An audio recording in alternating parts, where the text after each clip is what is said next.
What's up, everybody? It is, I guess, 2 weeks later since we have been able to work on this thing. We have been just way too busy here, like 3 or 4 trucks a day of like good solid builds, which is great, but just haven't had time to work on the crawler. I was able to get about 2.5 hours in yesterday. Let me show you what I have done. Got the center cross member here.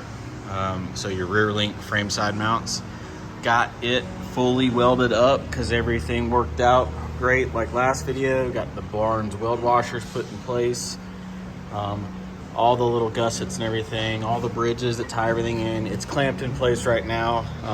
This is ground down, and that black paint is steel it because you can weld through it, so it's kind of like weld through primer. It's clamped in place, ready to go. I'll weld on it when I make the stuff for the upper link mounts. I'll show you that in a second. But for the axle side, cut out on the plasma yesterday all the plates, the supporting wings, everything. Made it so the heims have a little clearance there, and then made drains just so we don't get mud and muck and stuff like that. I pulled off the cover because we're getting ready to start stitch welding this in a minute. But whoever had this 2005 Dodge before me had some fun. The side gears and the spider gears, camera focus, right there, as you can see, are exploded. The passenger side, it's fine, but driver's side's exploded. Doesn't matter for me because we're putting an ARB locker in the front, re-gearing it, but the ring and pinion are perfectly fine. There's just a ton of shavings. That was a surprise this morning when I pulled it off.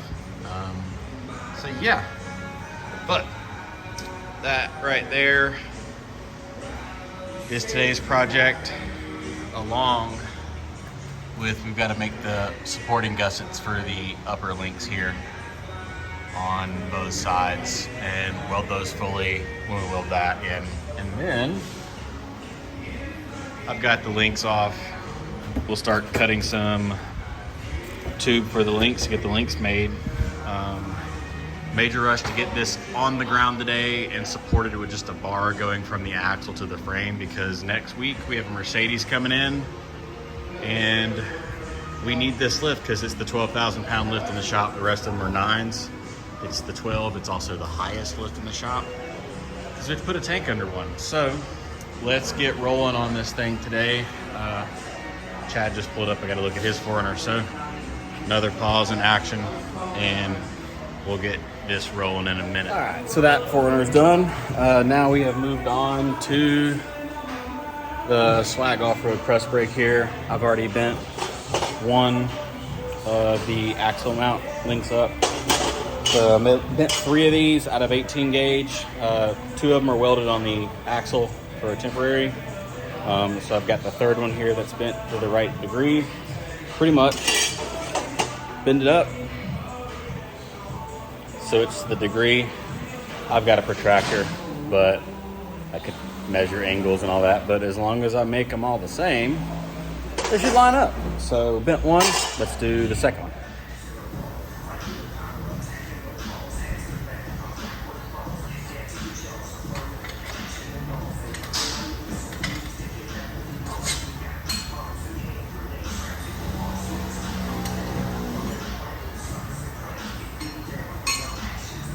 You want to bend these opposite.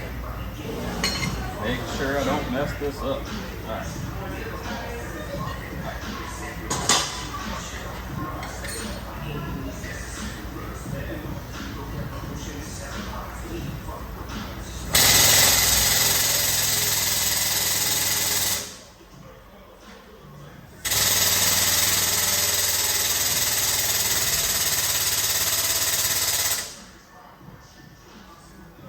So what I'm going to do is bend it a little at a time until they mate up with each other perfectly. So right there,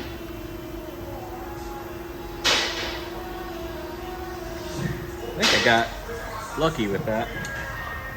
I gotta do a little bit more. Okay.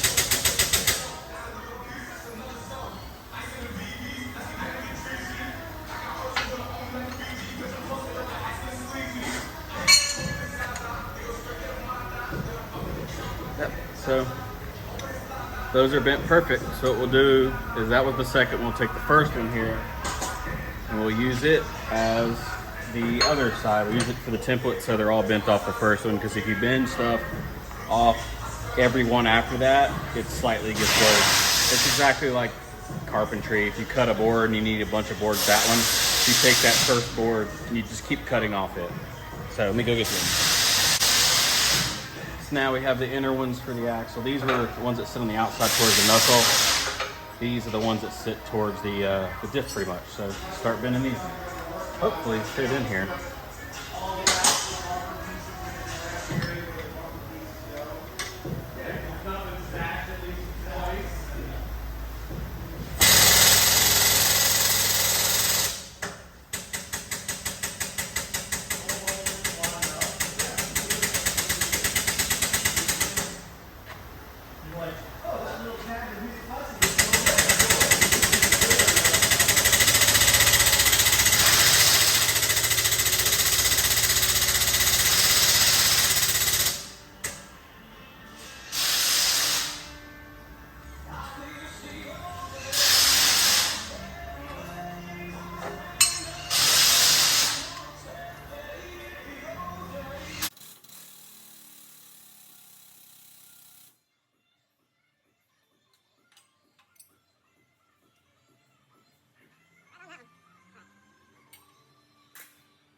All right, couldn't bend that one back. It just started getting deformed. So I just cut out another one, bent it up.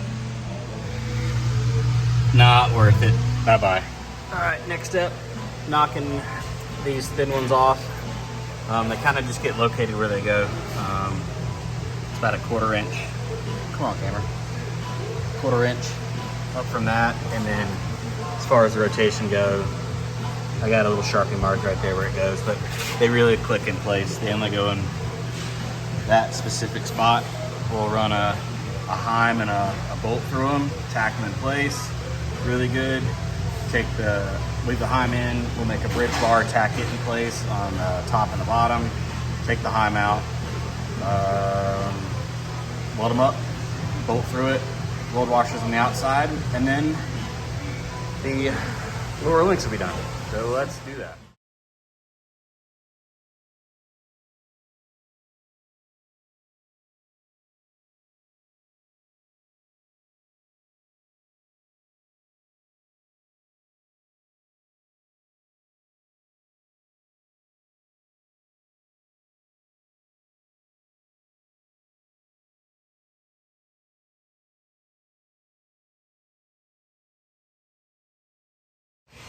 All right, so They are tacked in place, multiple spots. Now I'll go grab the computer and we'll make all the gussets for this thing. Tack those in place.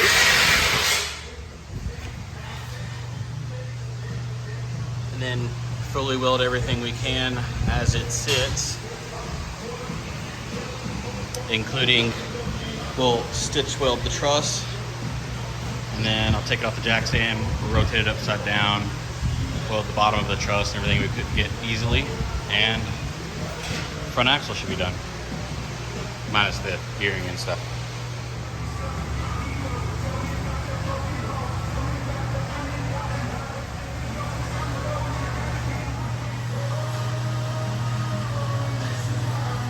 Alright, more gussets cut out, then tacked in place. All this stuff is quartered.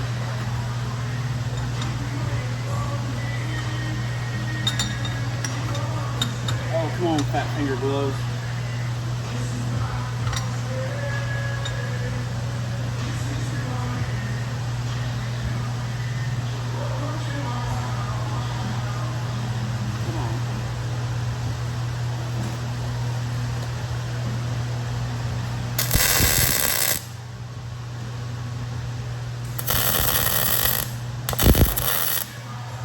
Come on.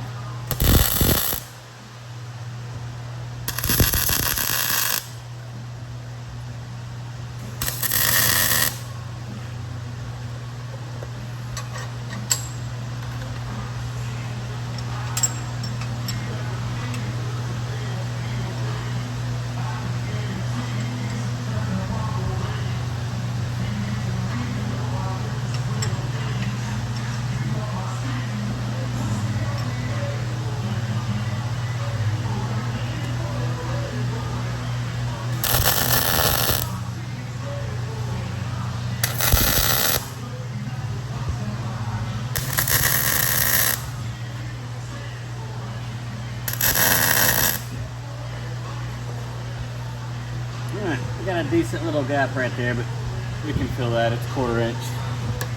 Let's do the other side.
Let's go. There we go.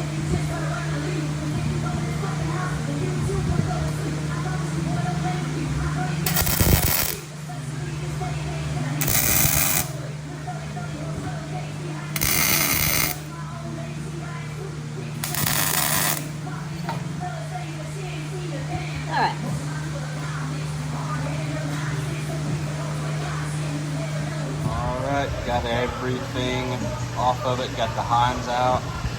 Let's start welding the truss. I got the axle leaned all the way back.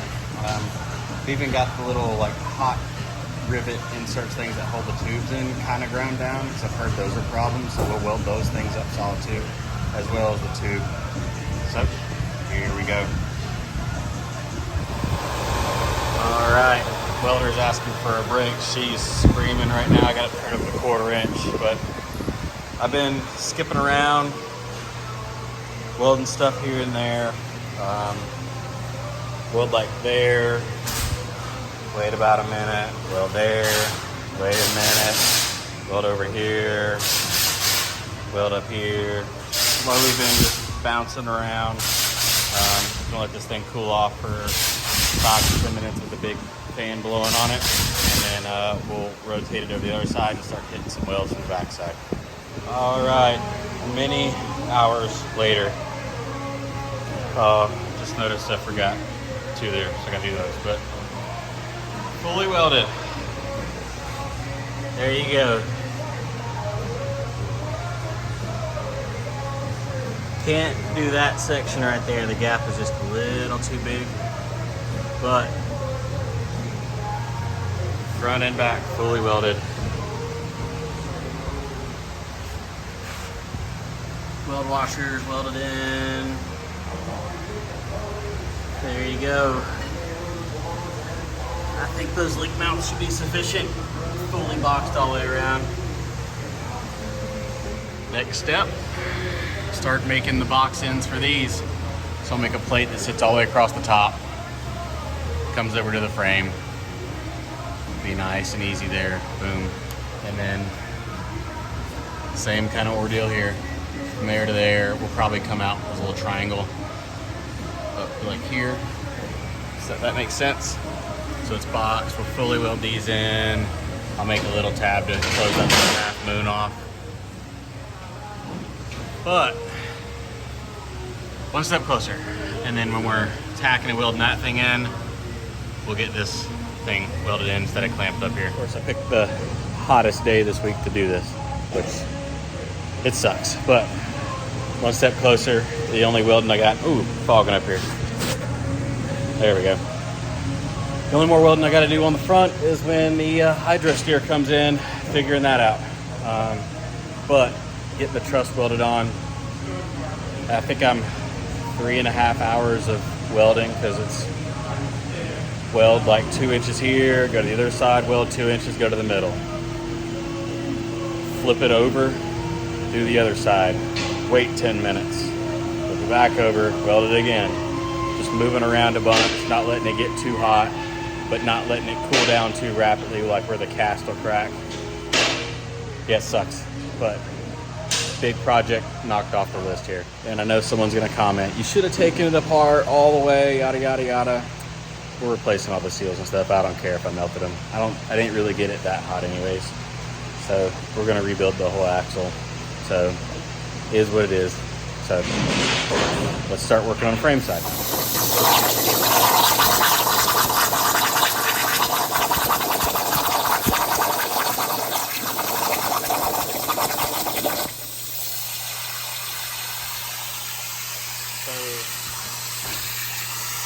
These guys right here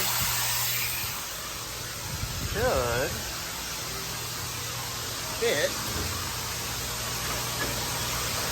up in there. I gotta trim the back corner because measuring that was a little ridiculous, but should fit up in there once we cut the corners off. And then you can see I got a slot right there so we can weld it from the top, plug weld that whole thing from the top so you can kind of see what we're going for bracing wise. All right, upper link mounts are done and welded in, as well as the lower link mount for the frame side. It is welded in. I believe what we're going to do for the bracing here, let me turn around. So, there we go. The bracing off this, where I was talking about doing the bar that comes off over here, we're gonna have a skid plate right here. So, what I'm thinking is we do 1/4 inch thick aluminum that bolts to this and also comes here. We also have our side skids. I think all of that together, skid and that brace just for that crossmember, two in one. We can always try it. If it doesn't work, then we can weld something in afterwards. Oh, it's also bring your little dude to work day. He hangs out on Thursdays and Fridays. It is Thursday. So he gets to hang out all day and get dirty. Get off the ground. he gets to hang out and get dirty all day. What do you think about my truck?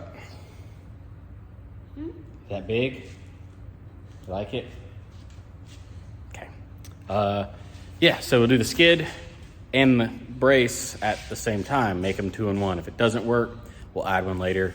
We'll know instantly if it works or not because the skid will start to flex. When I hit stuff, we'll put like a GoPro or something underneath, but like, I don't see that being a problem. We also have the bracing that's gonna happen off that cross member for the transmission skid. So it all get triangulated, I guess you could say, into working. So, but that's gonna be it for this video. It should be pretty decently long for you guys. Well, I say long, it'd be like 15-20 minutes. But yeah, whole thing welded up minus the hydro, and all the links, mounts are done. Tomorrow, after I work on a Chevy truck, is turn those PVC links into real links. That'll be the next video. Can you say like and subscribe? And share? And share. Thank you. See ya. Bye.